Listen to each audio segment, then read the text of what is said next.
கல்லுப்பு நீங்கள் மாதம் சம்பளம் வாங்குறீங்களா? நான் ஏற்கனவே நிறைய பதில் சொல்லியிருக்கேன். முதல் செலவாக பண்ணுங்கள், கல்லுப்பு போய் வாங்கிட்டு வாங்க கடையில். அதுவும் வெள்ளிக்கிழமையாக வாங்க, ரொம்ப சுபிட்சம். வாங்கி உங்கள் கையால் வாங்கி வீட்டில் எடுத்துன்னு வைங்க. நியாயமாக பூஜை ரூமில் பூஜைக்கக்கூடிய ஒரு பொருள் வந்து கல்லுப்பு. சமையலறையும் ஒரு பூஜையை பலமுறை சொல்லியிருக்கேன். நீங்கள் மண்பாடத்தில் வைக்கணும், இல்லைன்னா பீங்கான்.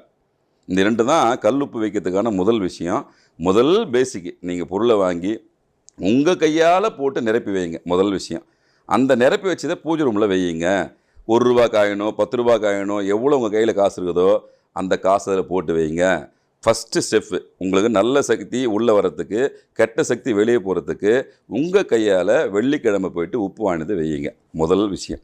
அதுக்கப்புறம் 2வது, நீர்நிலை சம்மந்தப்பட்ட இடம்னா இப்போ பாத்ரூம் இருக்குன்னு வச்சுக்கோங்களேன். சின்ன இடமா இருந்தாலும் பரவாயில்ல, உங்கள் கைக்கு எட்டாத தூரத்தில் ஒரு சின்ன கப்பில் ஒரு கண்ணாடி கோலையில் விட வச்சிடலாம். கல் உப்பு போட்டு எந்த